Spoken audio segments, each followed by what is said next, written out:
Tudo bem também, obrigado.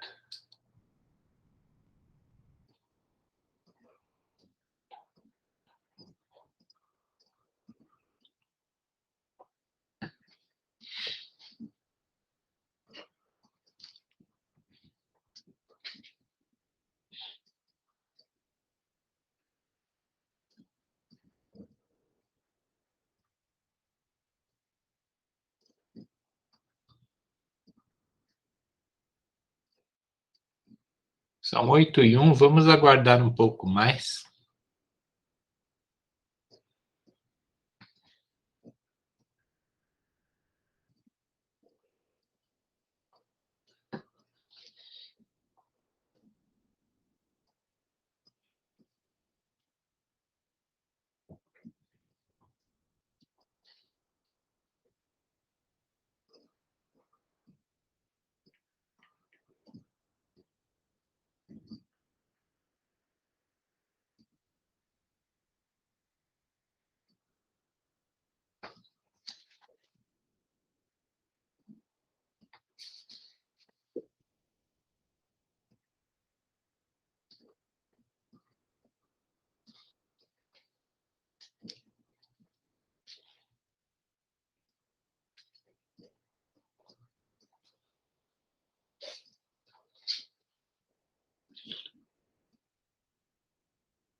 Aí no fim dessa semana já começa o recesso de Natal, né? Aí só no ano que vem.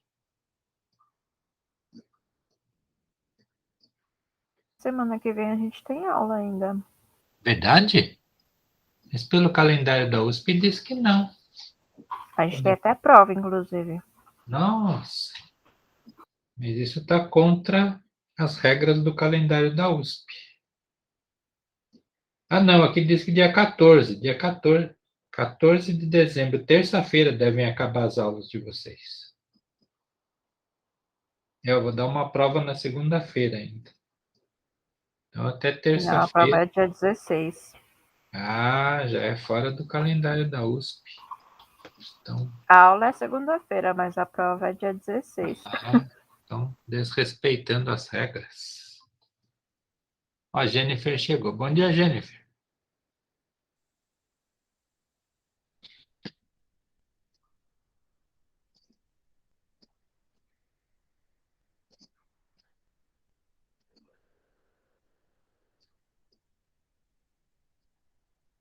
Daqui a 1 minuto a gente começa as aulas, a nossa aula.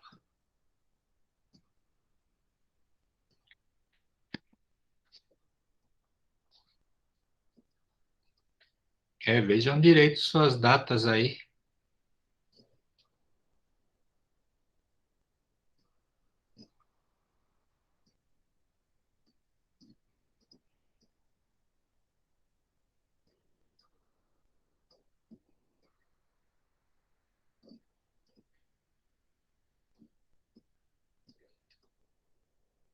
As 3 alunas. Nenhum aluno ainda chegou.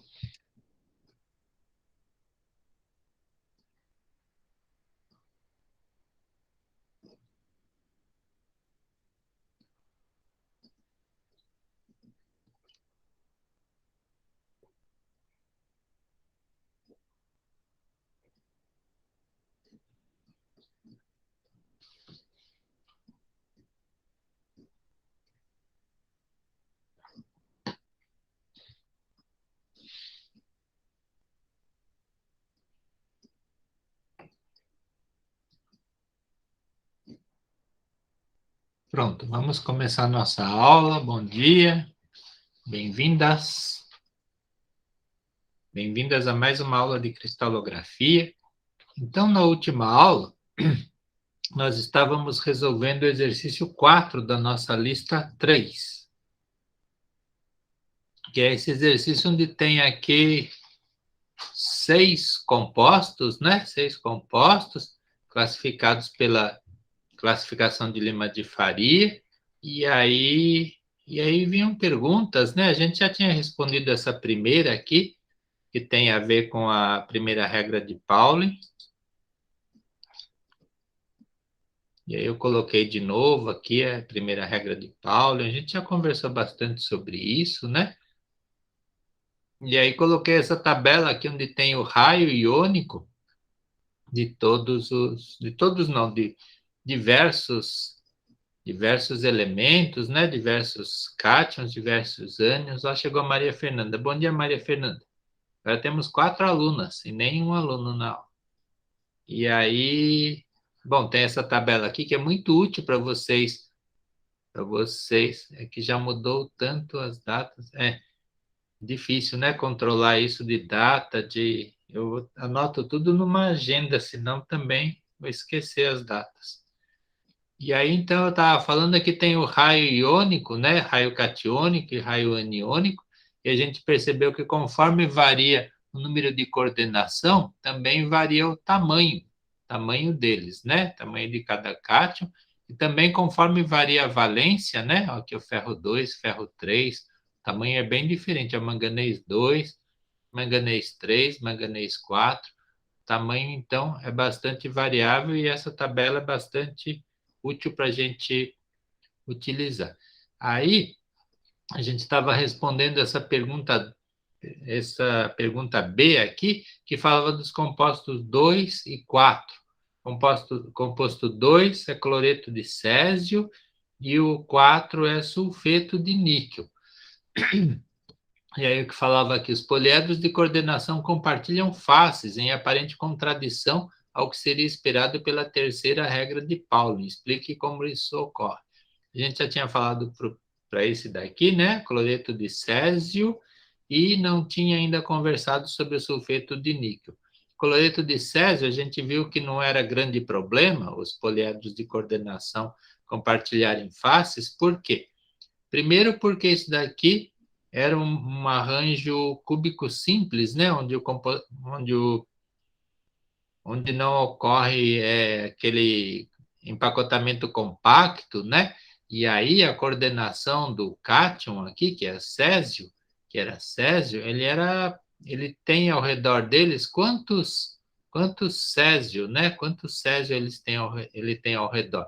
Se a coordenação é cúbica, qual é o número de coordenação de uma coordenação cúbica? Digam para mim. Ou seja, quanto cloro vai ter ao redor do césio se o arranjo estrutural é esse? Digam para mim.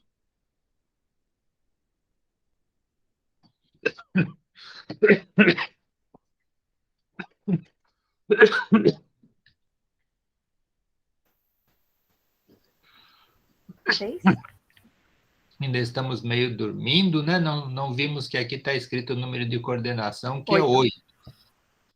Ou seja, ao redor de cada césio, eu vou ter 8 cloros. Ou seja, ele está bem envolvido por cloro. E, além disso, o que acontece é que a valência do césio é muito pequena, né? 1+, então ele é monovalente. Então, tudo isso deixa com que os poliedros de coordenação compartilhem faces, que são cubos, né? Então, primeiro que não vão ficar tão próximos assim os cátions, segundo que a valência deles é pequena, e terceiro que eles vão ter muito cloro ao redor deles para poderem ficar compartilhando faces de poliedros. Bom, então essa era a resposta para o cloreto de césio, 3 argumentos. Eu mostrei as figuras aqui, né? Dizendo ó, que a coordenação é 8. A coordenação é 8, né? E outro desenho também mostrando. Eu mostrei aqui os valores de eletronegatividade, tabela periódica. Então, aqui é uma tabela periódica, a gente já viu também, onde você tem valores de eletronegatividade. E aí, isso daqui vai controlar as ligações, vai dizer quão... Aqui tem onde está aqui. Aqui, por exemplo, nessa tabela, vai mostrar que a diferença de eletronegatividade vai influenciar o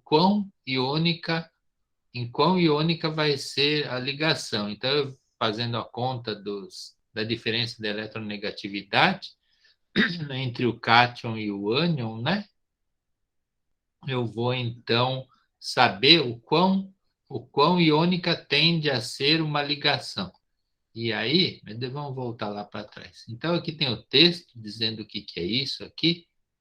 Vamos recordar o que é isso, né? Então, a eletronegatividade define a capacidade de um átomo na configuração fundamental de atrair elétrons adicionais para a sua eletrosfera, procurando alcançar uma configuração eletrônica final semelhante à dos gases nobres. Os valores de eletronegatividade atribuídos aos elementos são arbitrários. Linus Pauling que fez isso, né?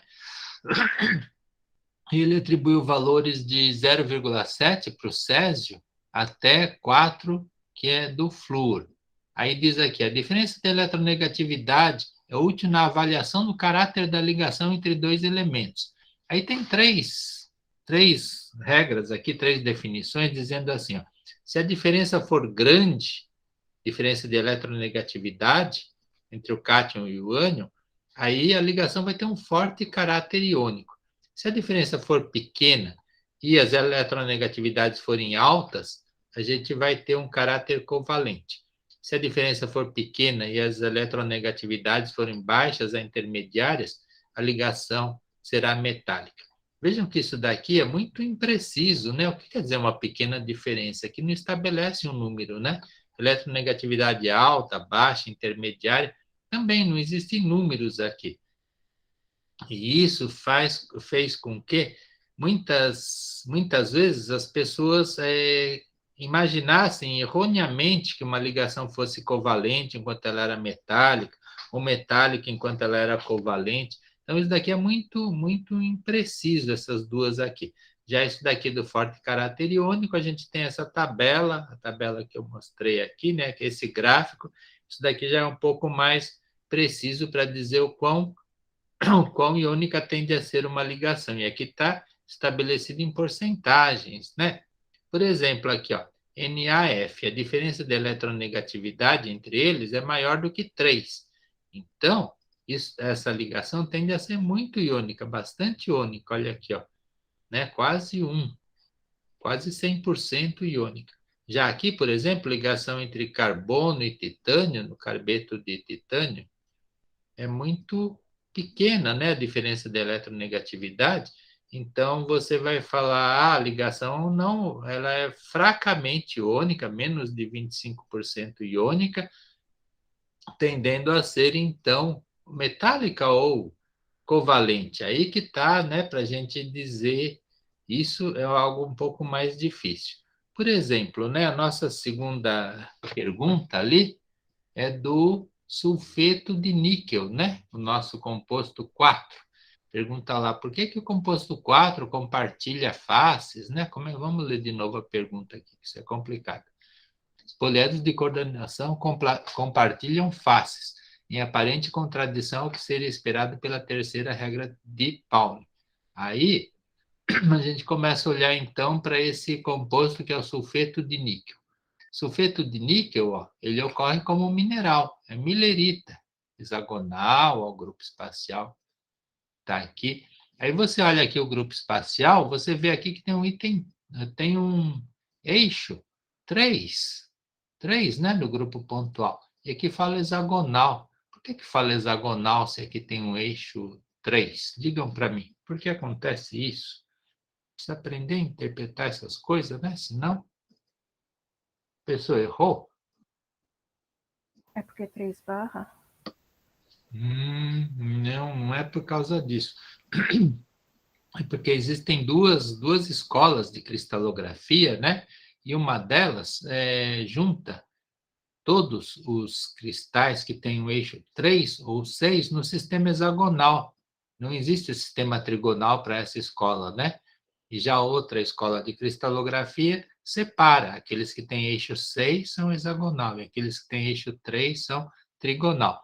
Então, essa pessoa que escreveu aqui, ela é da escola que junta todos os cristais que têm um eixo 3 ou 6 na primeira classificação aqui, primeiro item, como hexagonal. Então, a gente sabe, né? Então, é trigonal por causa disso, né? Que tem um eixo 3.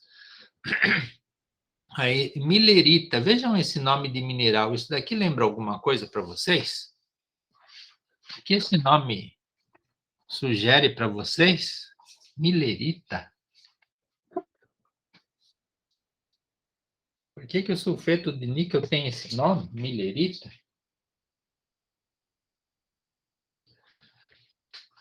Pensando, pensando. Olha, agora já temos 8 alunos na sala.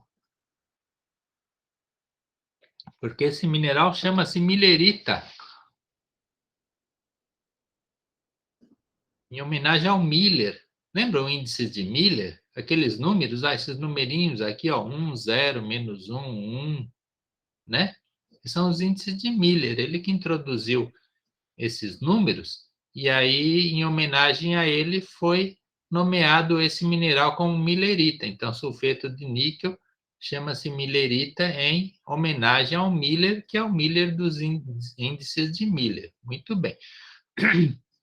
Então, quando a gente faz aquelas contas, né, de diferença de eletronegatividade, a gente vê a eletronegatividade do enxofre é 2,3, olhando naquela tabela, e do níquel 1,9. Né? Aí a diferença dá 0,6. Essa ligação é uma ligação predominantemente covalente. Aí, quando a gente olha em livros, alguns livros, os livros falam, olha, a ligação entre níquel e enxofre é predominantemente metálica. Olha só, metálica. Mas isso se pensava no passado. Depois que fizeram um estudo de estrutura cristalina da milerita e alguns outros estudos, se constatou que as ligações entre sulfeto, entre enxofre e níquel é predominantemente covalente, não metálica. Se vocês olharem algumas apresentações anteriores, minhas mesmo, né? Alguns PowerPoint que eu coloquei aí atrás, onde eu mostro o enxofre e o níquel, lá está escrito ligação metálica. É que eu tirei aquelas informações do livro do Bloss, um livro de cristalografia muito bom, que vocês não têm acesso, porque a biblioteca está fechada, e não tem também na internet para baixar, mas no livro do Bloss ele fala a ligação metálica lá. Mas hoje em dia já se sabe que essas ligações são predominantemente covalentes. Então vejam que não é tão fácil definir se uma ligação é covalente ou metálica. Aí, se ela é iônica, já é mais fácil, né? Já fizeram estudos melhores, então já se sabe. Aí, a gente fala assim, olha, ligações são predominantemente isso, predominantemente aquilo. Mas como que uma ligação pode ser parcialmente iônica, parcialmente covalente? Isso é muito estranho para a gente, né? Porque antes de entrar na faculdade, nas escolas onde a gente estudou e também no cursinho, ou a ligação era iônica, ou era covalente, ou era metálica. E os compostos também, os compostos iônicos, os covalentes e os metálicos. Mas não é bem assim, né? E por que que elas são parcialmente uma coisa, parcialmente outra, as ligações? Então, veja aqui, ó, eu tirei essa informação aqui, ela está explicando se uma ligação entre enxofre e níquel naquele mineral, milerita, por que que é uma ligação covalente, se é uma ligação covalente? E aí, diz aqui, olha, ela tem uma contribuição iônica que vem da doação do elétron 4s do níquel ao enxofre e uma componente covalente que vem das ligações entre o 3D do níquel e o 3P do S. Então, olha só como é que acontece, né? Uma mesma ligação entre níquel e enxofre, dependendo de quais elétrons que estão se ligando a quem, né? Dos orbitais, então você vai ter parcialmente iônica, parcialmente covalente por causa disso, né? Dos elétrons que estão se ligando de maneira diferente dentro de uma própria ligação entre níquel e enxofre. Isso também acontece com o níquel e oxigênio também acontecem coisas semelhantes. Mas veja, então é por isso, assim que acontecem diferenças de ligações entre um átomo, né, e outro átomo. Por quê? Porque elétrons diferentes se ligam, se comportam de maneiras diferentes. Alguns têm uma doação, né, ligação iônica, e as outras vezes têm compartilhamento como ligações covalentes. Isso são químicos que estudam, né? E eu não sei exatamente como que eles fazem isso, porque a pessoa não consegue enxergar realmente os elétrons, né? Deve ter algum método que eu desconheço para estudar isso. Mas então realmente acontecem ligações que são parcialmente de um tipo, parcialmente de outro tipo. Além disso, dentro de um composto, minerais, por exemplo, às vezes você tem algumas ligações que são predominantemente covalentes numa parte da estrutura e outras que são predominantemente iônicas em outra parte da estrutura, certo? Então o que a gente está dizendo mesmo? Ah, sim, a gente queria saber por que existe compartilhamento de faces de poliedro, né, nesse mineral. E aí, onde está a figura? Oh, eu me esqueci de trazer a figura da estrutura do sulfeto de níquel. Infelizmente eu não trouxe. Mas vocês acham ela facilmente na internet. E aí, esse compartilhamento acontece porque as ligações não são fortemente iônicas, né? Elas são predominantemente covalentes. Se a gente for olhar naquela tabela, naquele gráfico, aqui a diferença dá 0,6, né? Vai estar por aqui 0,6, aí bate nessa curva, vem para cá, a gente vê que é uma ligação fracamente iônica. E aquelas regras do Linus Pauling, elas funcionam muito bem quando as ligações são fortemente iônicas. Então tá certo, pode ter um compartilhamento de faces porque a ligação é fracamente iônica. Então isso que vocês vão responder na sua pergunta. E vocês podem achar figuras da estrutura para olhar melhor como que isso acontece. Aí, tudo bem? Perguntas? Dúvidas? Comentários? A gente não está realmente resolvendo os exercícios, né? A gente está comentando, batendo um papo sobre eles para depois, na hora de vocês resolverem, né, as listas, na véspera de Natal, Ano Novo, quando vocês forem fazer isso, aí a gente já conversou a respeito, você já tem uma ideia de como fazer, como abordar as perguntas.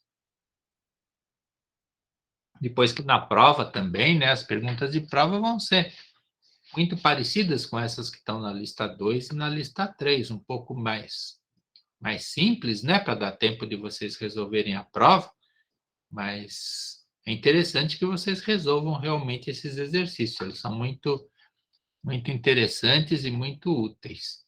Aí, a gente chegou no item C agora, né, já resolvemos o A e o B, agora chegamos no item C. O item C, ele diz assim, ó, no caso 3, quem é o caso 3? A gente tem que voltar lá para trás, né, para olhar quem que é o caso 3, tudo com muita paciência. Quem é o caso 3? Sulfeto de zinco. E aí diz aqui que o sulfeto de zinco, olha, tem duas estruturas diferentes, ou seja, dois polimorfos, né? Um deles, qual a diferença entre eles, hein? O que é esse C aqui mesmo? Vamos pensar, o que é esse C?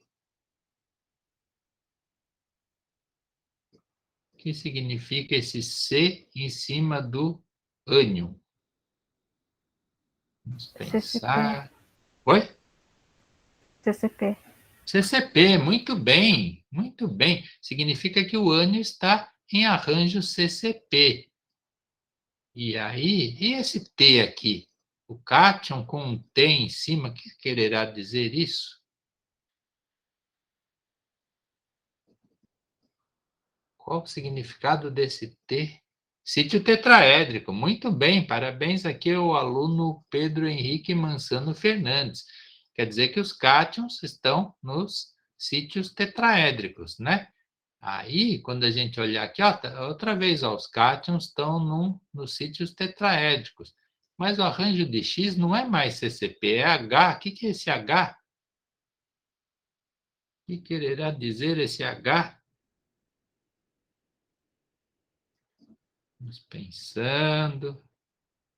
HCP, muito bem, perfeito. Outra vez o mesmo aluno respondeu, arranjo HCP, né? Hexagonal, cúbico. Então, dois, dois polimorfos diferentes desse composto que é o sulfeto de zinco. Aí, então, já sabemos quem que é o 3, né? E aí, vamos lá ler o que está pedindo aquela pergunta. Aqui. No caso 3, explique o que significa a existência de duas estruturas distintas possíveis para o mesmo composto cristalino. No que diferem em termos de empacotamento dos ânions? Acabamos de responder isso, né? Num dos casos, o empacotamento dos ânions é cúbico compacto e no outro é hexagonal compacto. Tipo de interstício ocupado pelo cátion. Olha só, já respondemos também qual que é o tipo de interstício. Tetraédrico, né? Já falamos, acabamos de falar isso nos dois casos.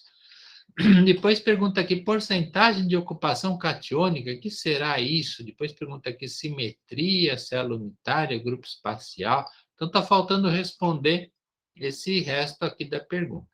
Aí vamos ver o que é aquilo de ocupação, né, catiônica. Aí diz assim, olha, as proporções de sítios tetraédricos, octaédricos e cúbicos disponíveis por ânion nas diversas estruturas são as seguintes. Aí tem aqui a estrutura CCP, né, empacotamento dos ânions cúbico compacto, aqui empacotamento dos ânions hexagonal compacto. Depois diz aqui, olha, sítio T, tetraédrico. Quer dizer que para cada ânion que eu tiver numa estrutura desse tipo, eu vou ter dois sítios tetraédricos, ou seja, dois lugares para eu colocar cátion, dois lugares tetraédricos. Ao mesmo tempo, eu vou ter para cada ânion um espaço, um vazio octaédrico nessa estrutura. Vazio cúbico eu não vou ter nenhum. Aí, quando eu pegar uma estrutura HCP, para cada ânion, eu vou ter dois vazios tetraédricos e um vazio octaédrico. Olha, a mesma coisa, igualzinho, né? Igualzinho. Aí, se for esse arranjo simples, né, que não é o caso, eu vou ter só vazios cúbicos. Mas vamos dar uma olhada nesses dois aqui, que são o nosso caso, né, nosso composto ZNS, ele vai ter esses dois tipos de empacotamento. Aí, eu trouxe aqui essa figura, então, para a gente relembrar, né? Que a gente precisa sempre relembrar isso. O que quer dizer? Aqui em vermelho, eu tenho os ânions. É a mesma figura, né? Só que eu separei de um lado aqui os locais, os vazios octaédricos que existem, e aqui os vazios tetraédricos. Separei só para ficar mais fácil de enxergar. Mas aí, quando a gente começa a contar quantos vazios octaédricos eu tenho com relação a cada ânion, né, que está em vermelho aqui, eu vou ver que o número de ânions e o número de vazios octaédricos é igual. Igual. Por isso que aqui está escrito 1 para 1. Mesma coisa. Mas se eu for contar quantos espaços tetraédricos eu tenho, eu vou ver que existe o dobro de vazios tetraédricos com relação aos ânions presentes na estrutura. Por isso que está escrito aqui, 2, né? 2 para 1. Isso vai acontecer tanto com a estrutura cúbica quanto para... Eu não trouxe aqui hexagonal, né? Mas vocês têm tudo nas apresentações das aulas anteriores que vocês vão ler e estudar. E aí isso vai acontecer tanto para o arranjo CCP quanto para o HCP. Se você fizer o desenho lá da célula hexagonal e ver quantos vazios octaédricos você tem, quantos tetraédricos, vai dar a mesma coisa. Então, isso daqui é algo geométrico, né? Geométrico. E esses vazios octaédricos e os tetraédricos, em geral, eles não estão ocupados ao mesmo tempo, porque iriam ficar cátions muito próximos, né? Imagina, um cátion aqui, depois outro já aqui embaixo. Então, isso não dá para... não é fácil de acontecer. E também, muitas vezes, não ficam todos esses vazios aqui ocupados por cátions por causa das valências, né? Precisa ter um balanço de valências para que a estrutura fique neutra, e também esses vazios octaédricos não ficarão totalmente ocupados. Aí, quando a gente vê lá o ZNS, cadê aquela... Bom, vamos olhar aqui primeiro, né? Vamos por partes. Então, aqui, primeiro de tudo, eu faço as contas, né? Aquelas contas que eu já sei fazer. Eu vejo o tamanho do zinco, né? O raio iônico do zinco, o raio iônico do enxofre. Aí eu divido, faço essa divisão aqui da 0,33. Para que eu faço isso? Para imaginar qual é o número de coordenação teórico, né? E como é que eu faço isso? Cadê aquelas figuras? Eu trouxe as figuras. Aqui, ó, deu 0,33, né? Olha aqui, é um número intermediário entre esses dois. Então, se o número é intermediário entre esses dois, olha como que deve ser, teoricamente, a coordenação. O cátion lá no meio e 4 ânions ao redor, ou seja, um poliedro de coordenação tetraédrico, que é a coordenação 4. E é exatamente isso que acontece. Cadê? E é exatamente isso que acontece. É chato ficar indo e voltando, mas a gente precisa fazer isso, né? Não tem outro jeito, porque veja o que dizia lá aquele símbolo, né? Já não achei mais. Mas dizia que o sítio ocupado nas duas estruturas era o tetraédrico. E aí eu pego aquela fórmula ZNS, eu pego a fórmula ZNS, eu vejo que eu tenho um zinco para um enxofre. E o zinco está ocupando os vazios tetraédricos. Olha só, mas eu tenho disponibilidade de 2 vazios tetraédricos para cada enxofre. E só um está sendo ocupado, né? A fórmula não é Zn2s, é Zns. Então, a ocupação vai ser 50%. Tá bom? 50%. Num caso e no outro caso também, tanto no hexagonal quanto no cúbico, né? Então, ocupação, 50%, já sabemos, o número de coordenação está certo. O observado e o teórico coincidem, são o mesmo. Aí eu faço as contas, né, da diferença de eletronegatividade. Isso aqui é a diferença de eletronegatividade entre o enxofre e o zinco. O enxofre é 2,5, do zinco é 1,6. Eu vejo que dá esse número aqui. Aí eu vejo que a ligação é covalente, né? A ligação é covalente, mas poderia ser metálica também, né? Eu estou falando que é covalente, porque é, mas porque alguém já estudou e já verificou que a ligação é covalente, predominantemente covalente.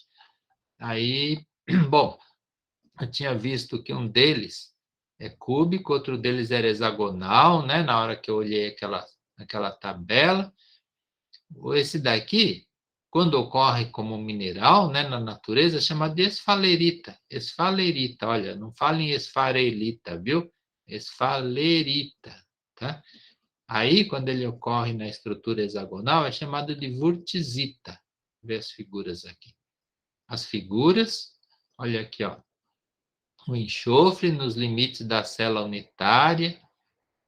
Agora, olhem para essa célula unitária e digam para mim de que tipo é essa célula unitária. Primeiro, antes de tudo, vamos ver aqui que tem uma pergunta para a gente. É célula F, muito bem. F quer dizer face centrada, porque o motivo de repetição ele ocorre no centro de todas as faces da célula unitária. Aí tem uma pergunta aqui. Professor, eu não entendi por que a ocupação é 50%. Achei que era 100%. Ah, a ocupação, por que ela é isso, né? Veja aqui, vamos olhar, tem que voltar lá na frente, senão a gente não vai entender isso. Olha aqui, ó, fórmula ZMS. Aí, ATXC. Aí, então, quer dizer, eu tenho aqui, observado na estrutura, que eu tenho um vazio tetraédrico ocupado para cada ânion que eu tenho na estrutura, tanto nesse quanto nesse caso. Aí eu descubro o quê? Descubro que... Aqui, ó.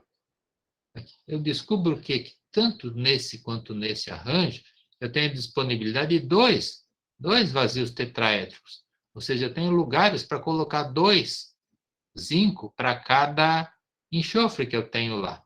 Mas eu não vou colocar 2 zinco, eu coloco um só. Por que eu coloco um só? Senão vai ficar excesso de cátion com relação ao ânion, né? Eu vou ter duas valência 2 mais, né? Então, eu vou ter 4 cargas positivas para 2 cargas negativas, que é do enxofre. Então, por causa disso, eu não posso colocar. E também porque iriam ficar muito próximos, né? O zinco do enxofre. Então, eu não vou ocupar. Eu não vou ter ocupação total. Eu vou ter só metade da ocupação, só 50%. Por isso que a ocupação é 50%. Tá certo? Tudo bem? Vamos esperar aqui a aluna Maria Fernanda. Ok. Então tá bom. Então ela entendeu. Então nós todos já sabemos que a ocupação vai ser... Deixa eu desligar aqui o telefone. Nós já sabemos que a ocupação vai ser então de 50%, né? Que era uma das coisas que perguntava lá no exercício. Aqui, ó. Porcentagem de ocupação catiônica vai ser 50% nos 2 casos, né? Que é a mesma coisa.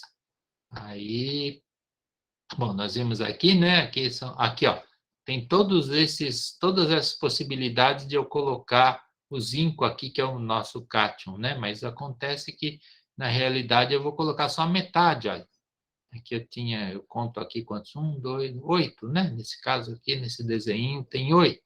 Aí eu vou olhar a minha estrutura real, 4. Tá certo, olha, 4, né?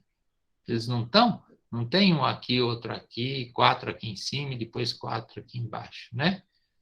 Então é isso, 50% de ocupação da estrutura. Eu fiz aqui um resumo. Então, aqui o grupo está... Ó, F, ó, vimos, realmente a célula é F, né? De face centrada. A simetria, número de coordenação é 4. Coordenação... ocupação catiônica 50%, estava certo, né? Aqui diz a ligação com forte componente covalente com interpenetração de orbitais híbridos tipo sp3 semelhante ao diamante. E é verdade, a estrutura da esfalerita é semelhante à do diamante. Como que é a estrutura do diamante? Eu vou ter todos os átomos aqui, tanto de enxofre quanto zinco, substituídos por carbono. Então, é muito parecida a estrutura da esfalerita com a do diamante.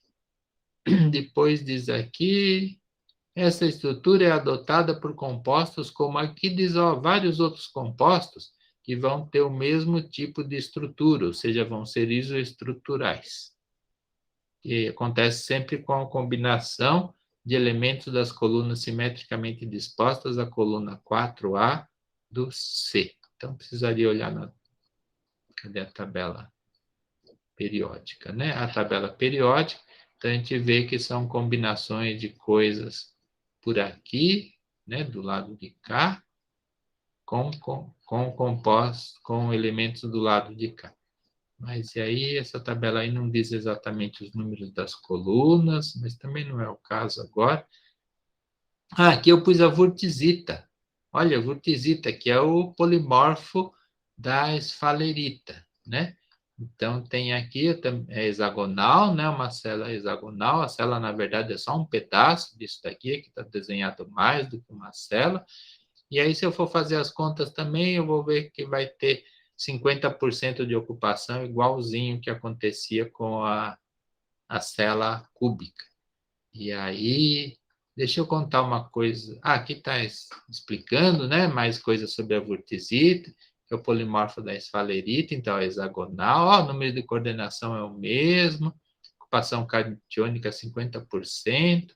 Outra vez, a forte componente covalente. E aqui alguns outros compostos, né? Alguns com nome de mineral aqui, que também vão ter o mesmo tipo de estrutura.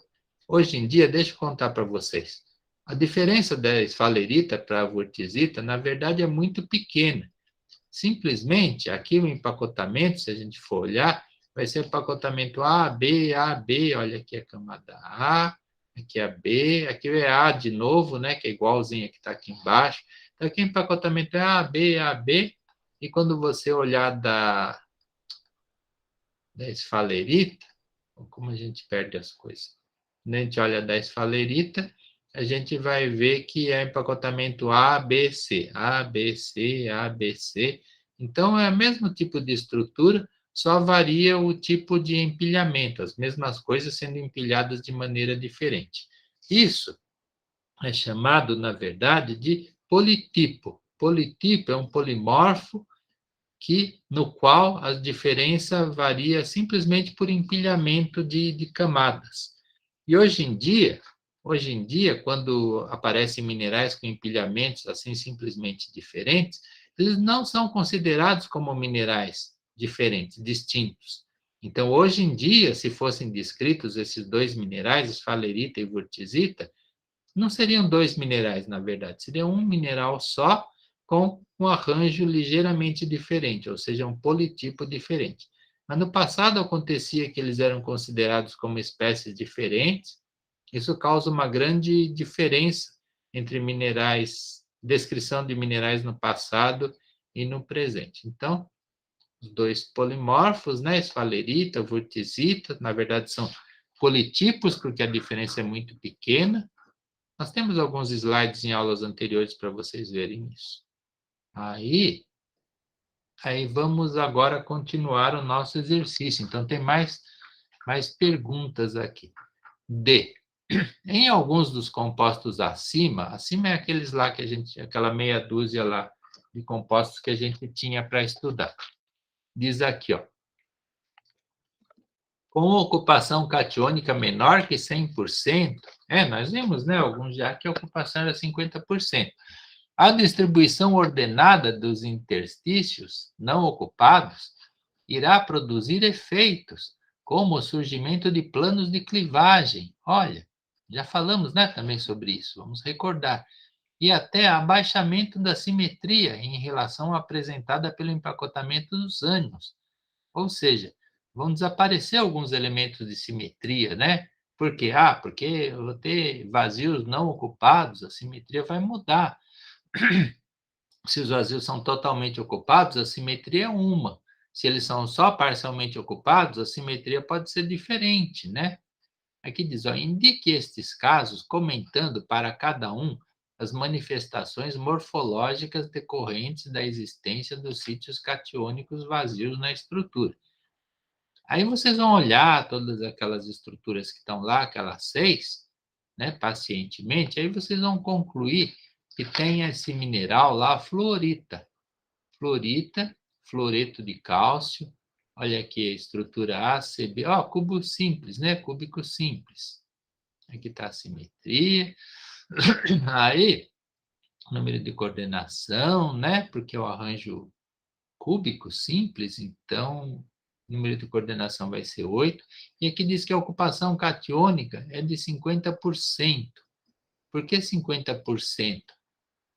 Seria de 100% se eu tivesse o mesmo número aqui, ó, né? Tivesse a mesma quantidade de ânions para cátions. E não é verdade. Olha aqui, eu tenho, para cada 2 ânions, eu tenho um cátion só. Ou seja, só metade, né? Só metade dos vazios está sendo ocupados. A ocupação é 50%, então.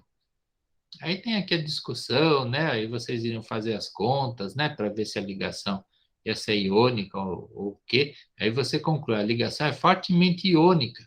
Você olha naquela tabela, né? Que a gente viu agora há pouco. Porque a diferença da eletronegatividade é 3. 3. Aí eu preciso olhar a tabela de novo, né? Senão eu vou ficar perdido. Aqui a tabela. 3. Aqui, ó, 3. Eu subo 3 aqui. Olha, a ligação realmente, olha, é fortemente iônica, né? A fração de caráter iônico, né, vai ser muito elevada, mais de 80%. Então, é uma ligação fortemente iônica. Onde está? Aqui, fortemente iônica. Os sítios catiônicos cúbicos, poliedros de coordenação, são ocupados alternados, diminuindo a repulsão, faltou entre os cátions, ó, aqui o acento está errado, entre os cátions de carga relativamente alta, né? Eles precisam ficar afastados também, eu não posso colocar um perto do outro, então eu tenho de alternar um cálcio aqui ou um vazio, cálcio vazio. Esta disposição alternada dos sítios vazios resulta na clivagem octaédrica. Olha por que acontece a clivagem octaédrica, né? Vazios estruturais. Clivagem octaédrica, vocês se lembram, né? Octaédrico 1, 1 da fluorita. Então, quer dizer, quando a fluorita se partir, quando ela se clivar, ela vai gerar um octaedro. 8 faces de clivagem, sendo paralelas 2 a 2. Vejam que interessante, né? Por que acontece? Tudo que acontece tem sempre algum motivo, né? Não é ao acaso, né, que acontece. Então, o motivo são os vazios estruturais. Aqui diz outros compostos que também têm o mesmo tipo de estrutura. Aqui o fluoreto, cloreto e óxidos também.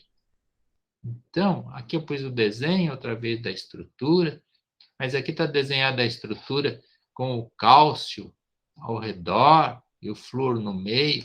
Aí a gente não consegue perceber muito bem o que está acontecendo. As estruturas, em geral, elas se representam, se desenham com os ânions nas bordas da célula unitária.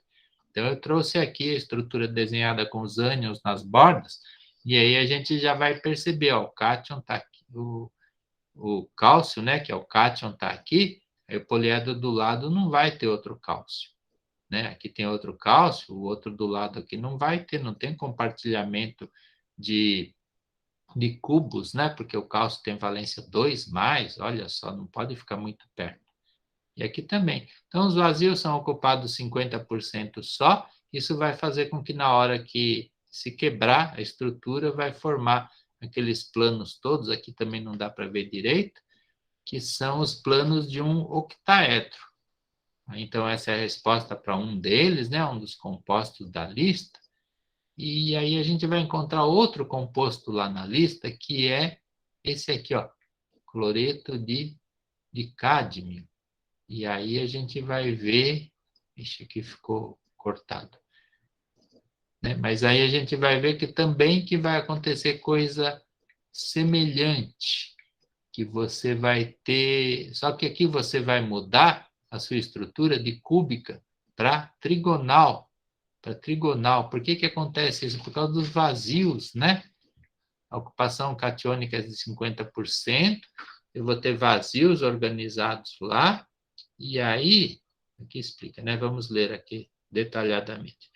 Os sítios octaédricos, né? Que aqui são os sítios octaédricos que são ocupados, ou seja, os poliedros de coordenação, são ocupados pela metade. Mas, em vez disso ocorrer de maneira regularmente distribuída, ou seja, aleatoriamente pela estrutura, formam-se planos de sítios ocupados alternados com planos de sítios vazios. Isto resulta em que, apesar do empacotamento padrão CCP do CL, a simetria diminui para trigonal, com o eixo impróprio 3 perpendicular ao empilhamento dos planos. Nesta direção, eixo 0001, há alto coeficiente de expansividade térmica e desenvolve-se clivagem 0001, paralela ao empilhamento, ou seja, o plano basal, né, da estrutura vai ser um plano de clivagem. Isso vai fazer com que o composto, né, tenha também um comportamento físico, né, que pode ser aplicado pela indústria, que é a expansividade. A célula vai se expandir nessa direção aqui, né? Vejam, direção entre colchetes, né? E é uma expansibilidade térmica do composto. Então, a ligação entre estrutura cristalina e comportamento dos compostos, ok? Então, é para vocês explicarem essas coisas lá no exercício. Eu trouxe desenhos também. Aqui é a cela, né? Aquela cela cúbica, e aí você vê que os vazios, ó, aqui está ocupado, aqui está desocupado, aqui está ocupado. Isso vai fazer com que no final você não tenha mais os elementos de simetria que você teria numa célula cúbica, né? Porque vão desaparecer os eixos 4, por exemplo. Eixo 3 só vai sobrar um, vai ficar num local diferente ainda. A estrutura vai ser trigonal no final. Por quê? Só por causa disso, só por causa do ordenamento dos vazios e dos cátions na estrutura. Ok? Tudo bem para vocês? Então, isso é o que precisava explicar lá na pergunta. Vão aparecer esses compostos, e esses compostos eles vão ter clivagem, que são causadas pelo ordenamento dos vazios, e no caso desse mineral vai mudar não só o aparecimento de clivagem, mas vai mudar também a simetria geral da célula unitária. Aí, vamos fazer um intervalo agora? O que vocês acham? Para depois a gente continuar com esse outro exercício aqui, que senão vai ficar... Pode ser. Pode ser, olha, tá vendo? Então, se falaram que pode ser, então eu vou fazer um intervalo, e daqui a 10 minutos, são 8h51, às 9h01 a gente volta aqui para começar a conversar sobre esse exercício de número 5, ok? Então, até já para vocês.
Olá, podemos voltar do recreio?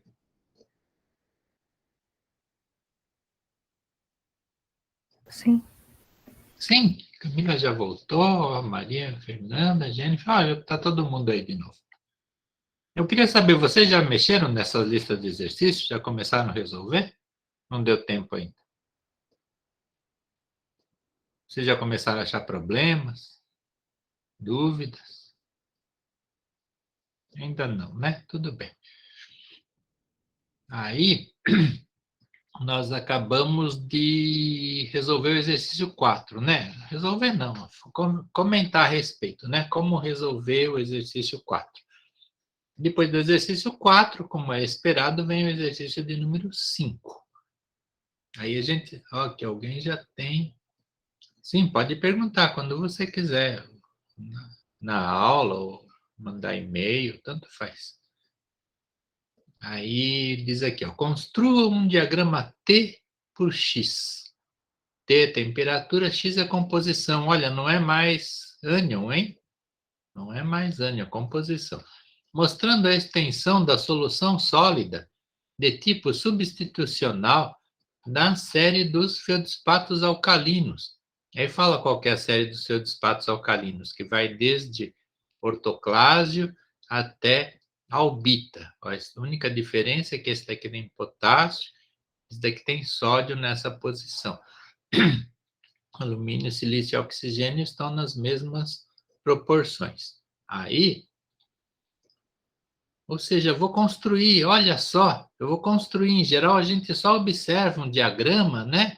A gente pega um resultado já feito, mas aprendizagem não é a gente pegar um resultado já feito só e pronto, né? Olhar, a pessoa fez isso.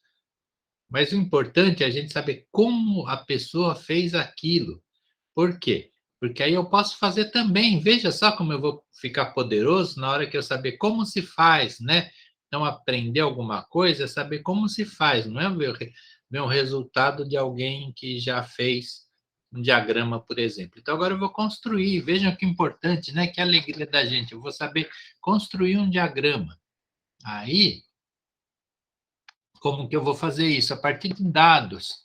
Uma pessoa, ela já andou estudando essa série aqui de potássio até sódio dos feldspatos alcalinos, e ela já andou estudando, foi lá no laboratório, e ela já tem alguns resultados. Ela vai passar para você esses resultados dela, e você vai construir um diagrama. Olha só que interessante. Então, o que a pessoa concluiu?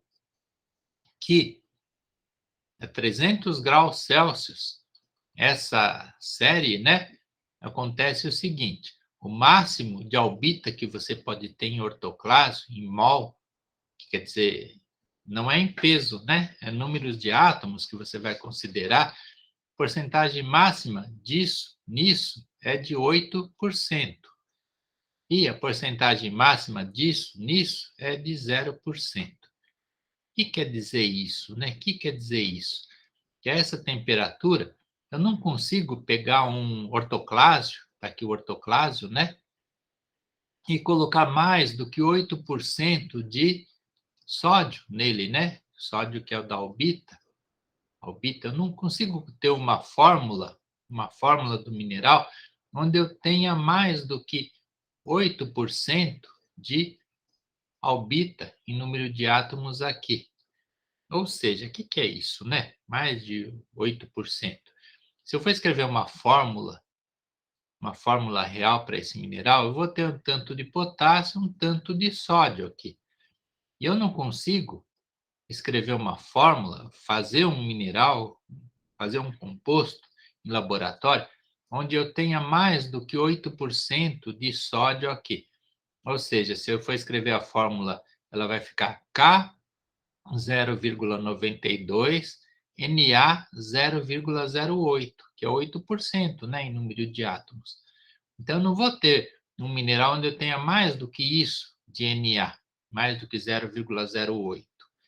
Também a pessoa concluiu que a albita, eu não vou colocar nada, não vou conseguir colocar nada de potássio aqui. Então, a fórmula da albita a essa temperatura vai ser exatamente essa, com 0% de sódio aqui. Então, isso que significam esses números. Aí a pessoa pegou a 500 graus Celsius, né? Ela viu o que acontecia com essa solução sólida. A 500 graus Celsius, olha, já consegue colocar mais sódio no ortoclásio. Consegue colocar 18%. Ou seja, se eu for olhar a fórmula desse ortoclásio com o máximo possível de sódio, eu vou ter a fórmula escrita assim, ó, K 0,82 Na 0,18, que quer dizer 18% de sódio. Tudo bem para vocês? Então, esses números aqui, eles querem dizer exatamente isso. Olha, aqui, ó, a 500 graus Celsius, eu vou ter a albita, eu já vou poder colocar 2% de potássio. Ou seja, a albita, eu vou ter Na 0,98, K 0,02 aqui. Vai ficar essa forma. E assim por diante, ó. Uma pessoa fez a 600 graus Celsius, viu o que acontecia, e a 700 viu o que acontecia. Veja que quanto maior a temperatura, mais tolerável é a estrutura para você misturar, para você adicionar cátions, para você colocar cátions de outro tipo.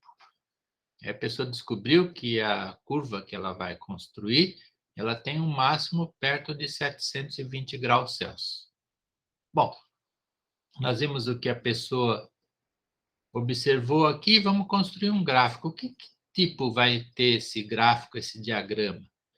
Aí, eu venho aqui, olho na literatura e vejo um que a pessoa já fez.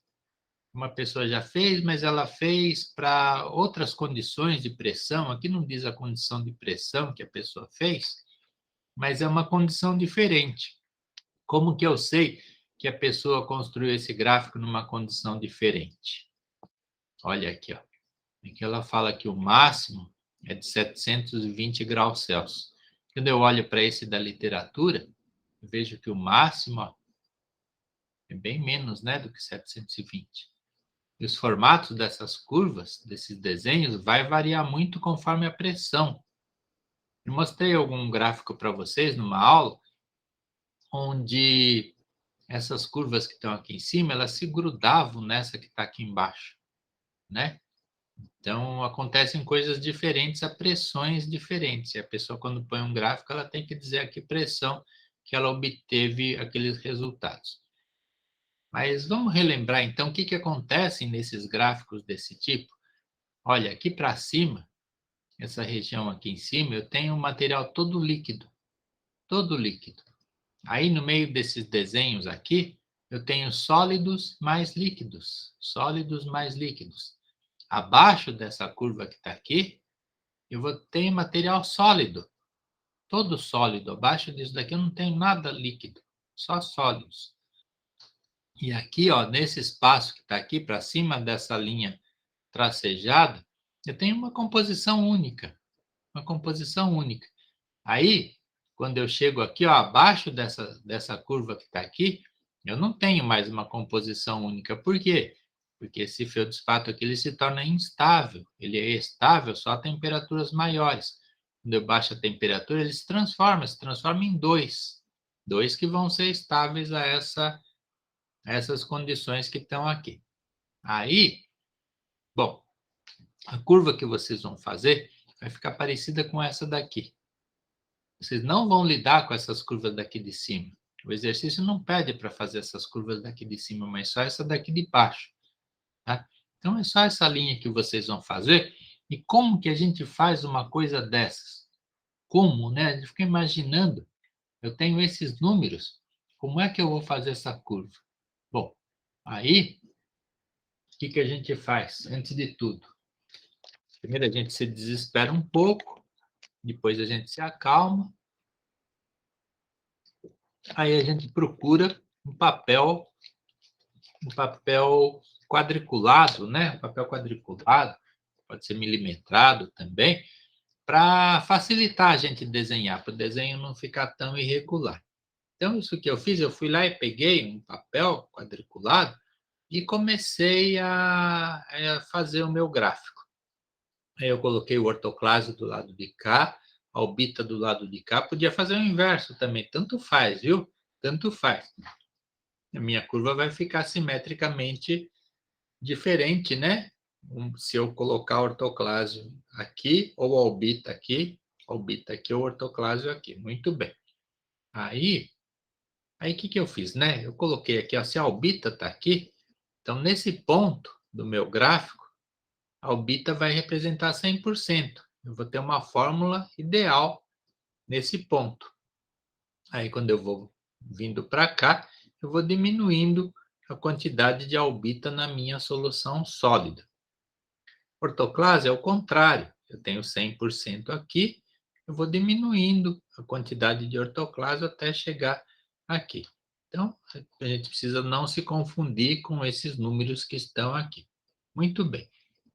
Bom, aí, né? Aí eu coloquei aqui as porcentagens, né? Que é o X, que é a composição da minha solução sólida. E aqui, na ordenada, aqui é a abscissa, aqui é a ordenada. Na ordenada eu fui colocar as temperaturas. Olha só, como o meu exercício, cadê o exercício? Como o exercício tinha temperatura aqui de 300 até 700, eu comecei a desenhar aqui no 300, coloquei 300, até o 700, até o 800, né? Porque depois vai falar que o máximo da minha curva vai ser em 720 graus Celsius. Aí, o que eu tinha que fazer? Eu tinha que pegar as informações da pessoa, essas informações. Olha aqui, ó.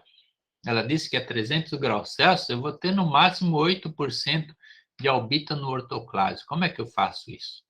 Eu venho aqui a 300 graus Celsius, eu venho até aqui o 8% de albita, né? Essa composição que está aqui é aquela composição que eu falei para vocês, ó. Tem 92, né? 92% de ortoclásio e tenho 8% de albita. Então, esse é o ponto aqui. Esse daqui é o máximo que eu vou conseguir. Quer dizer que a minha curva vai ter que passar por aqui. Porque na hora que eu entrar para cá, ó, eu já não vou ter mais um composto só, já vou ter dois. Né? Eu já posso até imaginar uma curva que vai passar por aqui. Do lado de cá eu tenho um composto só, um feldspato só. Do lado de cá eu vou ter dois feldspatos, né? Abaixo da curva. Aí, eu vi também que a pessoa falou ali que eu não podia colocar nada de potássio na minha albita. Ou seja, o meu gráfico, ele vai acabar exatamente aqui, ó. Né? Exatamente aqui onde eu tenho 100% de albita, nada de ortoclase. Então, eu já tenho 2 pontos, ó. 1 ponto, 2 pontos. Esses pontos vão fazer parte da curva que eu vou desenhar no futuro aí. Aí eu vi que tinha outra informação que era do 500 graus Celsius. Tá tudo bem com vocês? Ninguém fala nada? Deve estar, né? Então, 500 graus Celsius, aqui o máximo que eu tinha de albita no ortoclase era 18. Então, eu vou marcar aquele ponto na minha curva. Ó, 500 graus Celsius, 18 está aqui, ó. 18.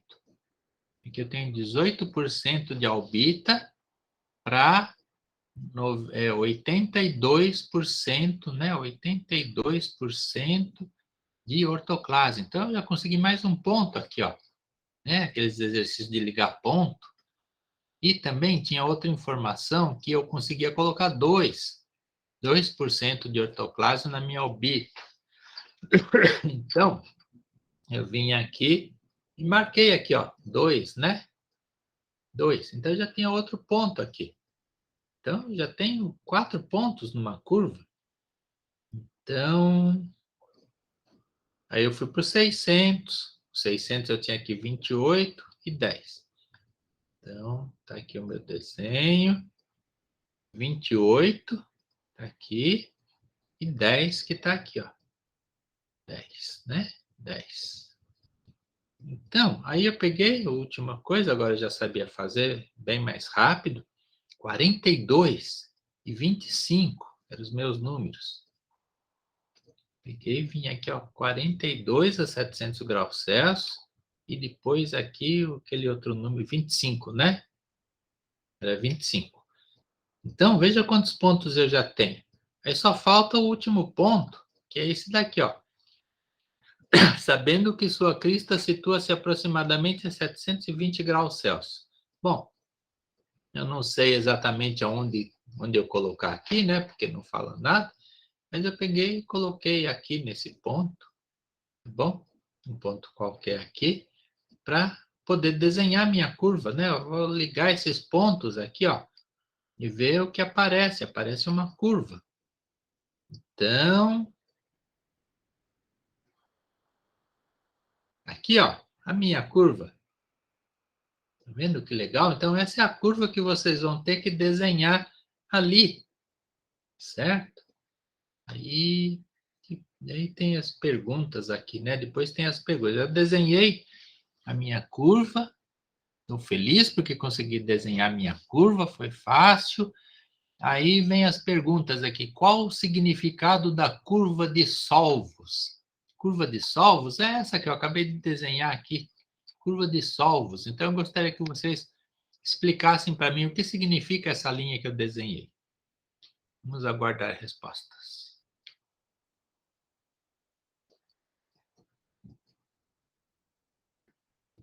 Estamos aguardando resposta. O que significará essa linha?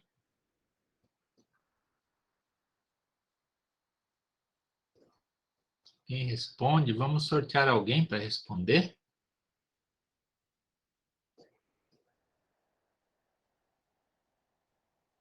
Vamos ver quem será o contemplado. Vamos ver aqui na nossa lista. Antônio Castilha Rios. Você está aí, Antônio? Estou, professor. Oi, tudo bem? Tudo. Diz para nós, o que significa essa curva que eu acabei de desenhar aí? Olha, pelo que eu entendi, tem a ver com a questão do ponto de fusão, e da composição que os dois minerais têm nos dois extremos desse gráfico, né? Foi o que estou compreendendo até agora da aula, né? É mais ou menos isso, né? Olha, aqui para cima, nessas condições de temperatura, eu tenho um composto só. Aí, na hora que baixa, a temperatura abaixa. Passa a ver os dois, mas com composições variando de acordo com a quantidade, né? Muito bem, exatamente isso. Palmas para esse aluno, então. Acontece uma desmisturação, né?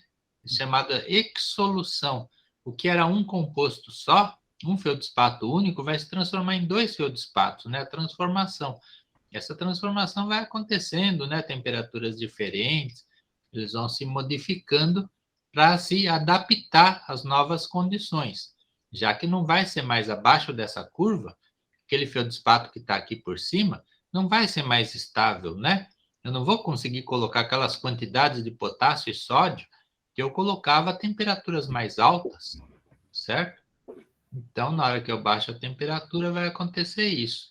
Claro que dependendo da composição, vai acontecer a temperaturas diferentes. Por exemplo, nessa condição aqui, ó, eu chego aqui, já acontece a desmisturação. Se for aqui, ó, uma composição que seja assim, ó. Vamos imaginar aqui uma composição 90% de K e 10% de Na. Essa composição, olha, ela vai aguentar, ela vai suportar até essa temperatura aqui. Só quando chegar nessa temperatura que está aqui, ó, 300, onde é que eu estava aqui? Aqui. Só quando chegar aqui, ó, 372 graus Celsius é que vai começar essa transformação. Tá? Então, dependendo da composição, a transformação vai acontecer a temperaturas diferentes, ok? Aí, então, isso é para entender o que a gente está fazendo aqui. É tudo sólido, né? Não tem nada líquido aqui. O líquido vai aparecer só... Cadê o líquido aqui? Líquido só vai aparecer aqui para cima. Nós nem sabemos onde fica isso daqui, né? Nem sabemos essas linhas onde ficam, mas sabemos que o líquido vai acontecer só a temperaturas muito mais altas do que essa linha que está aqui. Aí, então, nós temos a linha aqui, temos as perguntas para resolver. Então, o significado da curva de Solvos, nós já sabemos, né? Que acima dela eu tenho só um composto e abaixo dela eu tenho duas fases. Aí começam as outras perguntas. Que fases minerais, que fases ou fase, né? Deverão se formar e que composição terão quando da cristalização de sistemas químicos com as composições abaixo. Aí tem duas coisas, né? A e B. Aí, vamos ver aqui, vamos ver a A primeiro, né? Vamos ver a A, tem que fazer muito lentamente, senão a gente se confunde. Então, aqui, ó, perguntava lá, composição AB60O40. O que quer dizer AB60O40? Quer dizer que eu vou ter 60% disso e 40%, faltou o R aqui, né? Ortoclásio, aqui é ortoclásio 40. Então, eu vou ter essa quantidade, aí fala assim, 500 graus Celsius. Se eu tenho essa composição a 500 graus Celsius, eu vou ter uma ou vou ter duas fases? Respondam para mim. Essa é uma composição geral, né? Tá a 500 graus Celsius. Eu vou ter um composto ou dois compostos? A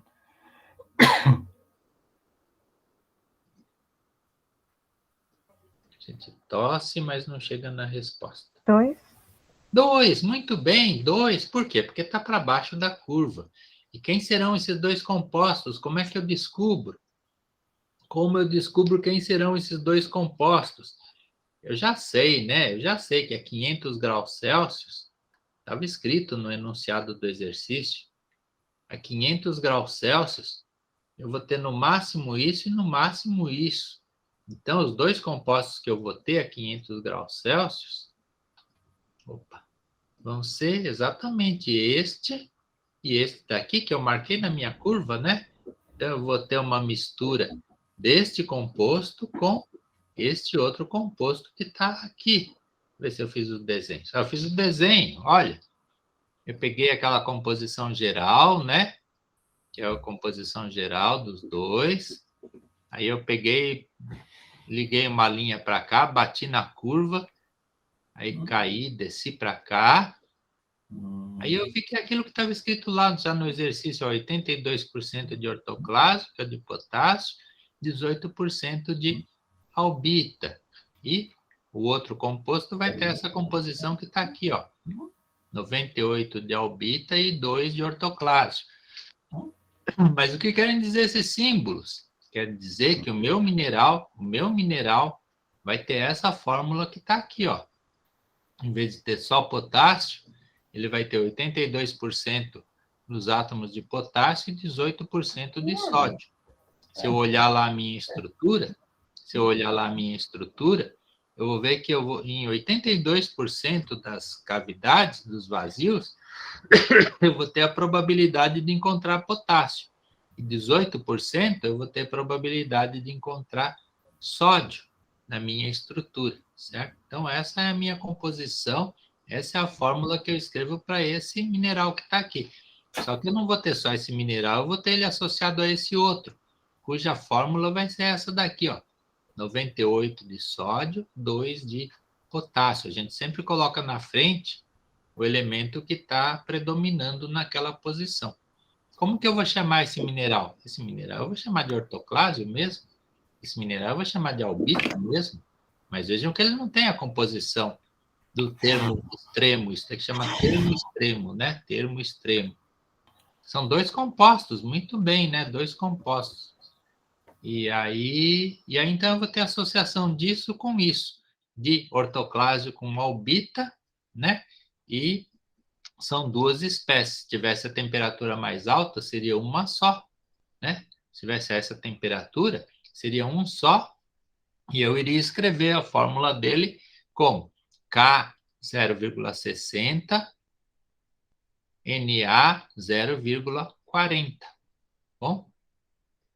AlSi3O8. Seria a fórmula se ele tivesse aqui para cima, né? Para cima dessa curva de sulfos.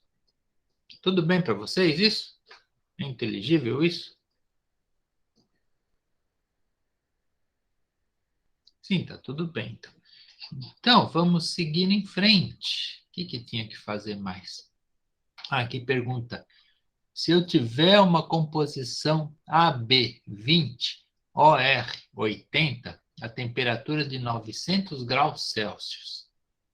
Temperatura de 900 graus Celsius. Aí a gente começa a pensar, né? Onde está o nosso gráfico? Era aqui que era mesmo? AB20, OR80. AB20, OR80 vai ficar aqui para cima, né? A B20, 20% de albita, 80% de ortoclase, aqui para cima. Olha, eu já vejo que não vai ter mais dois compostos, né? 900 graus Celsius é lá para cima, então não dá para saber o que vai acontecer. Por que não vai dar para saber o que vai acontecer? Porque eu não tenho o resto do meu gráfico aqui em cima, olha, né? Não tenho o gráfico. Aí, cadê aqui aquela figura? Eu não sei se meu 900 graus Celsius vai aparecer dentro dessa curva onde tem um sólido mais um líquido, ou se vai cair aqui para cima onde eu só tenho líquido, né? Então, se essa minha curva, esse gráfico é diferente do meu, estiver lá para cima, 900 graus Celsius ainda vai ser um sólido, né? Então, eu vou ter um sólido se ainda estiver abaixo dessa curva aqui, ou eu vou ter uma mistura de um sólido mais um líquido, se estiver aqui no meio, ou eu vou ter só um líquido se estiver aqui para cima. Então, vai depender essa resposta do que vai acontecer lá para cima do meu gráfico, que eu não sei, né? Eu posso ter uma fase mais um líquido, ou posso ter só um líquido, ok? Aí, indique as composições das fases resultantes no gráfico, já fizemos o desenho lá. Depois diz aqui, olha, no caso do sistema B, novas fases minerais irão se formar se o sistema sofrer recristalização a 500 graus Celsius. Olha só, aqui está falando que está falando? Eu tinha aqui a minha composição, aí eu vou trazer ela até 500 graus Celsius, né? Onde estava? Aqui, chega a 500 graus Celsius. Olha, já ficou aqui para baixo da minha curva. Cadê o desenho? Né? Eu vim descendo aqui a composição, estava aqui, vim descendo 500 graus, já está para baixo da minha curva. Para baixo da minha curva. Se estiver embaixo da minha curva, quem serão os dois compostos a 500 graus Celsius que irão aparecer? Digam para mim. Quem serão os dois compostos? Olha, eu estava aqui em cima, 900, eu vim descendo a temperatura, cheguei até 500 graus Celsius, está aqui. Então, quem serão os dois compostos que estarão presentes? Aqui tem uma pergunta aqui de uma aluna, vamos ler aqui.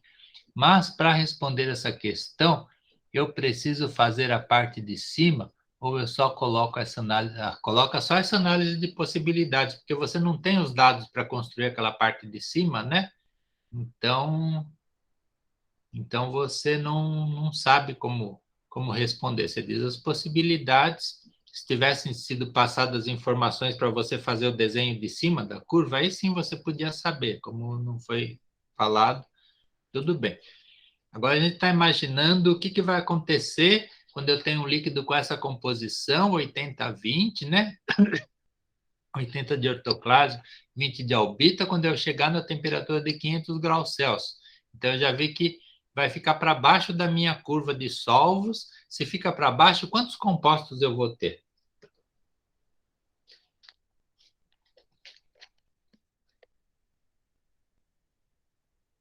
Abaixo da curva, quantos compostos eu tenho?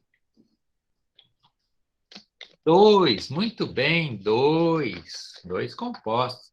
Então, eu vou ter 2 compostos, né? Essa temperatura. E qual será a composição desses dois compostos? Digam para mim. Como será a fórmula dos dois compostos? Estamos pensando, pensando.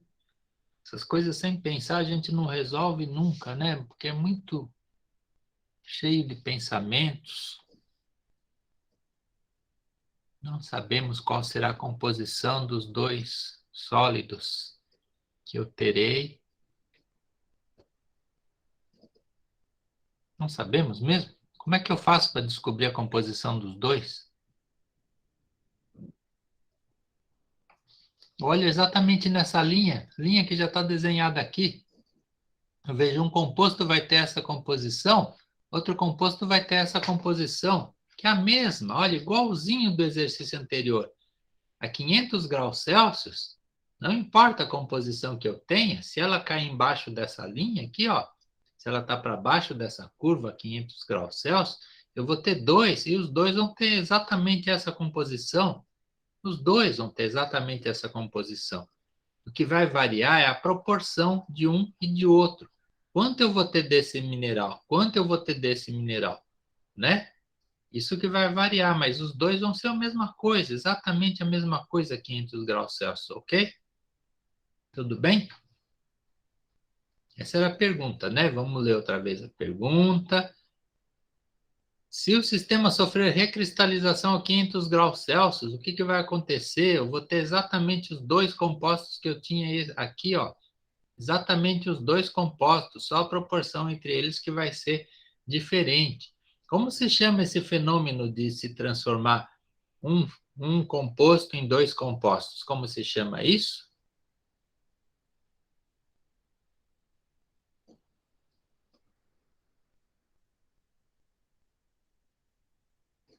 Como se chama esse fenômeno?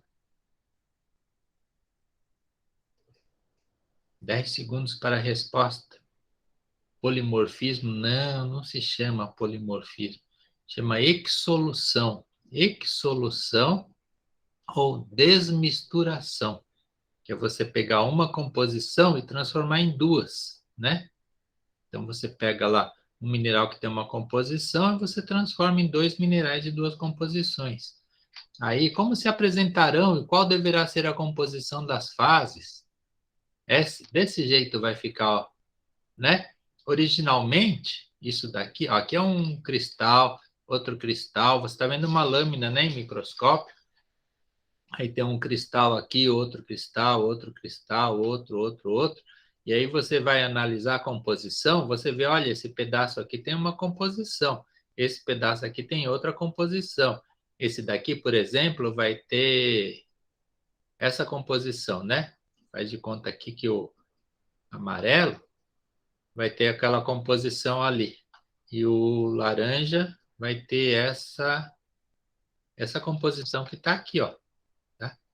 Então, eu tenho dois minerais associados em um mesmo cristal. O mesmo cristal, ele tem, né, coabitando dois minerais. Esse que está predominando chama-se hospedeiro e esse que está aqui no meio chama-se hóspede.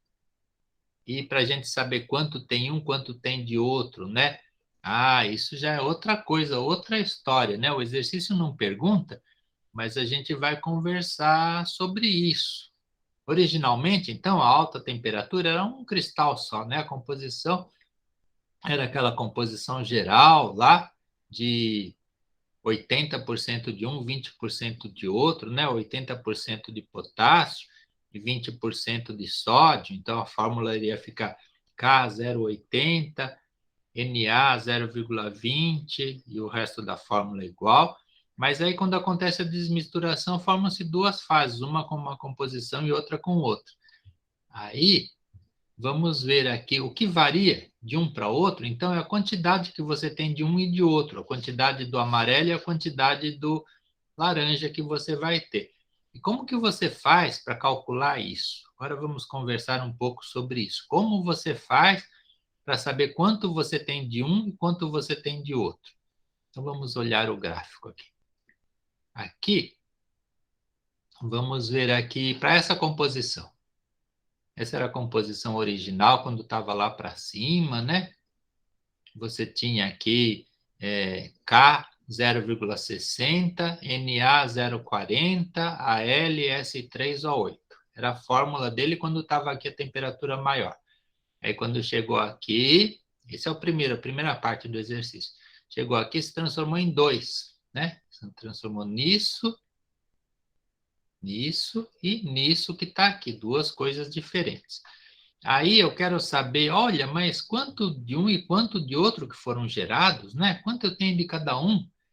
Aí para saber quanto eu tenho de cada um, eu vou ter de olhar exatamente essa linha até o X, essa linha aqui depois do X. Eu vou medir aqui com a minha régua quanto tem daqui até aqui.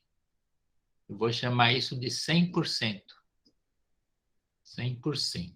Atenção para não se perderem nas contas, né? Aí eu quero saber quanto eu tenho disso daqui.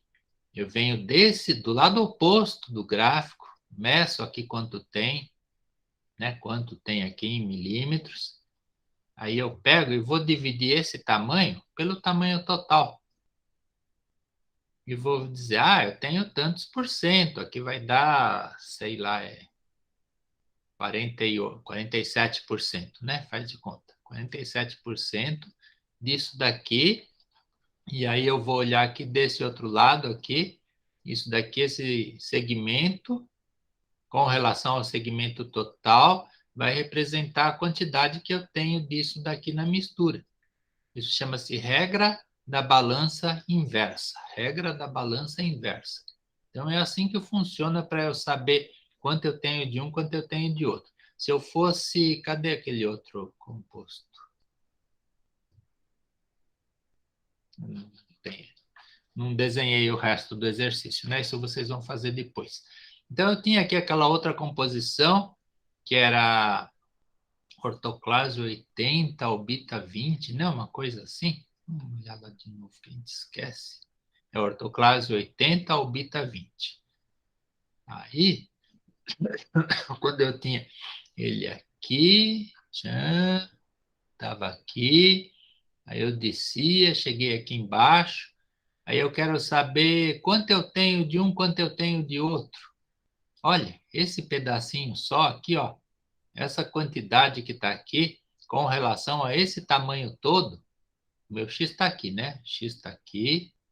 Então, esse tamanho aqui só vai representar o quanto eu tenho disso daqui, ó. Quanto eu tenho desse composto. E esse tamanho todo que está aqui vai representar o quanto eu tenho disso. Então, eu vou ter muito disso e pouco disso. Como que se explica eu ter muito disso e pouco disso? Porque minha composição original já era muito enriquecida em potássio, né?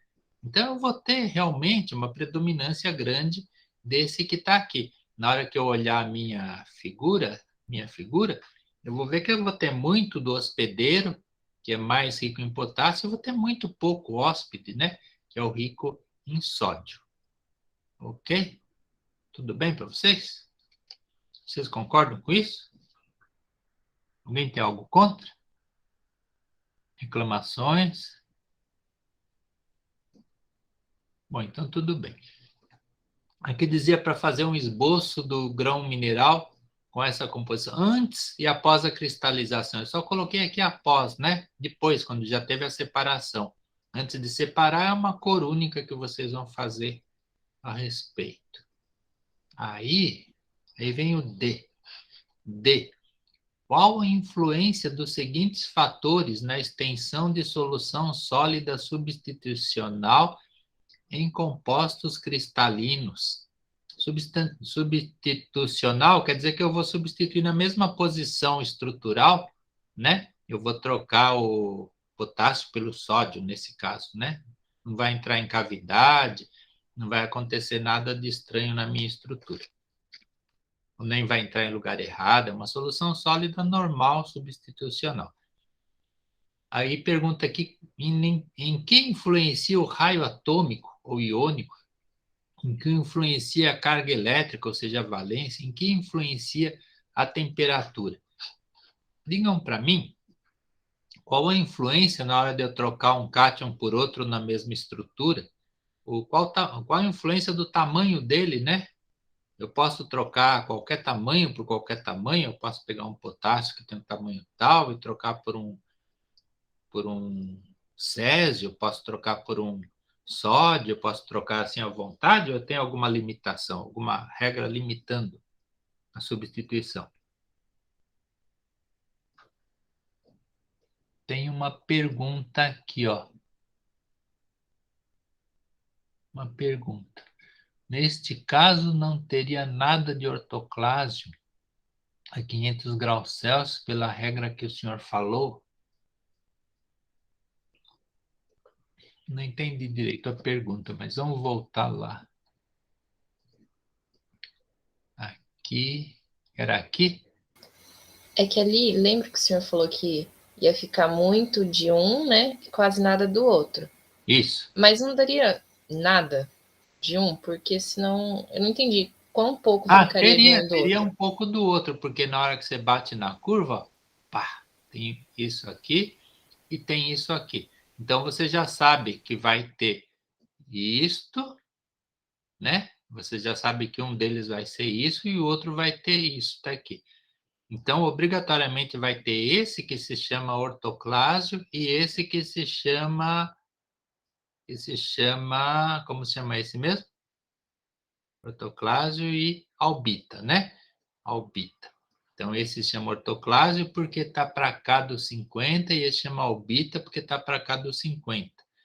Não importa se quanto tem de um, quanto tem de outro, aquele que predominar vai dar o nome para o mineral. Então, esse é ortoclásio, esse é albita. Você sabe que tem os dois, então vai ter os dois. Só que vai ter muito mais deste daqui, né, que é o rico em potássio, do que desse daqui, que é rico em sódio. Por quê? Porque a composição original, ela era muito mais rica, né? Muito mais rica em potássio do que sódio. Então, não dá para eu ter um monte do de sódio e um pouquinho só do de potássio. Então, é lógico que seja assim. E aí eu vou ver quanto tem de um, quanto tem de outro, por aquela regra da balança invertida. Eu vou ver, eu coloco o meu X aqui, né?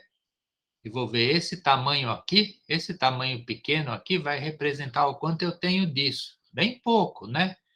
E esse tamanho enorme aqui vai representar o quanto eu tenho disso daqui. Era essa a pergunta? Não sei se foi isso que você perguntou para mim. Era isso sim. Obrigada. Ah, de nada. Então é assim que funcionam esses gráficos. Nunca, quase nunca eu vou ter exatamente isso ou exatamente isso, né? Você começa a analisar os minerais, começa a fazer análise do mineral aí, no análise química, por exemplo, no microscópio eletrônico, você nunca vai achar exatamente essa composição e essa composição. Você vai achar sempre composições intermediárias, certo? Vai ser muito raro você achar um material totalmente puro, ok? Então, aí a gente estava falando de quê?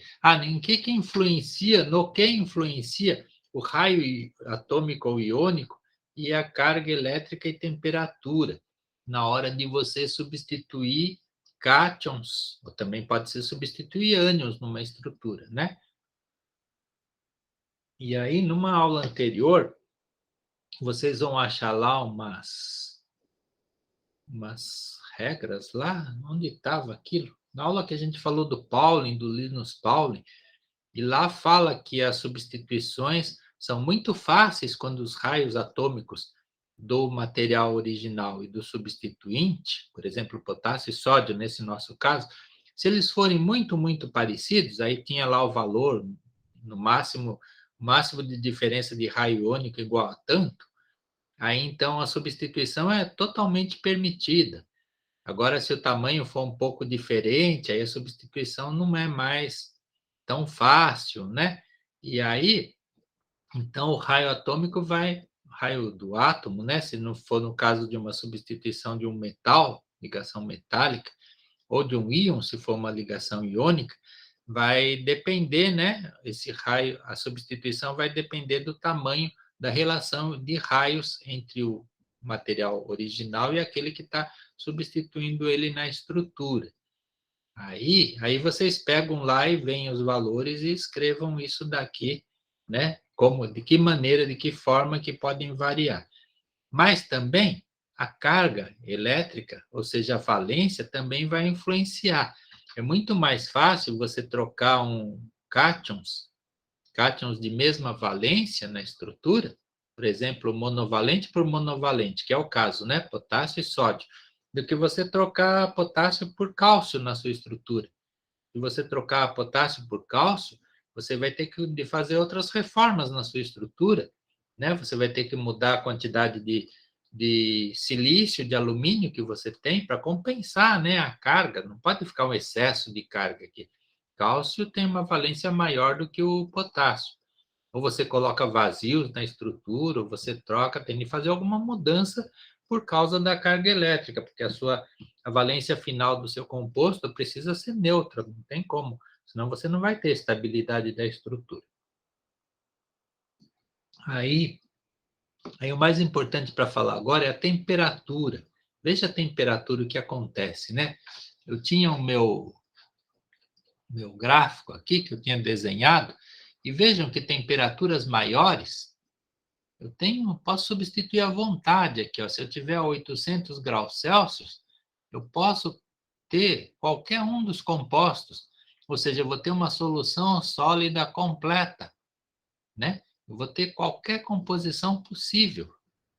Aí, se eu for baixando a temperatura, olha, nessa temperatura aqui, né?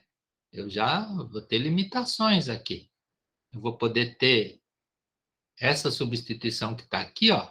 Vou poder ter compostos com essa composição que está aqui, mas aqui eu já não tenho mais, eu vou ter que ter mistura.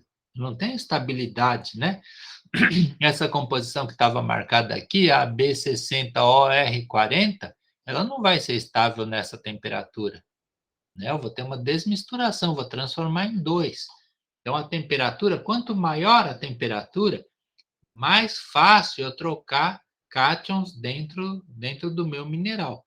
Quando eu baixar a temperatura, aí começa a ser mais difícil, né? Porque aí fica mais restrita a substituição de um cátion por outro. Então, é isso que era para dizer lá.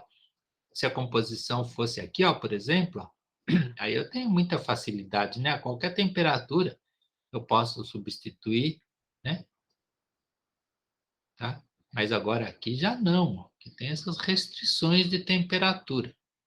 Ok? Então é para vocês escreverem isso mais ou menos, vocês vão achar textos bem feitos por aí, onde vocês vão falar dessas influências de raio atômico, carga elétrica e temperatura.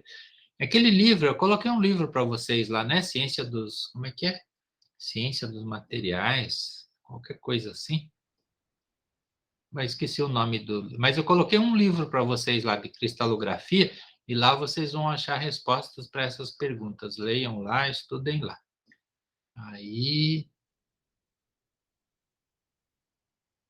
o que vocês acham da gente deixar para a próxima aula esse resto de exercício, né? A gente vai passar muito tempo, vai passar das 10 horas aqui. Manual de Ciência dos Minerais. Olha só, Maria Fernanda sabe o nome do livro, Manual de Ciência dos Minerais.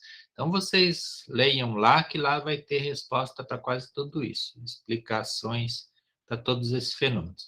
Aí depois tem a parte E e a parte F, vamos deixar para a próxima aula, vamos acabar nossa aula aqui, porque senão vai ficar difícil da gente discutir tudo isso daí do E e do F para até as 10 horas, ok? Vocês querem falar alguma coisa? A Maria Fernanda concordou. Então tá. Então a gente vai acabar a aula por hoje. Vocês querem comentar, falar qualquer coisa, fazer perguntas? Temos 7 alunos, que pouca gente. Que poucas pessoas. As dúvidas pode mandar por e-mail, claro. Jennifer, sem comentários, gratidão. Obrigado, fico feliz. Obrigado, professor, até. Então tá bom. Então a gente interrompe por aqui. Tudo de bom para vocês, bom dia. Obrigado, professor. Tenha um bom dia também, tá? Eu que agradeço, vocês também. Então vamos desligar aqui. Interromper a gravação.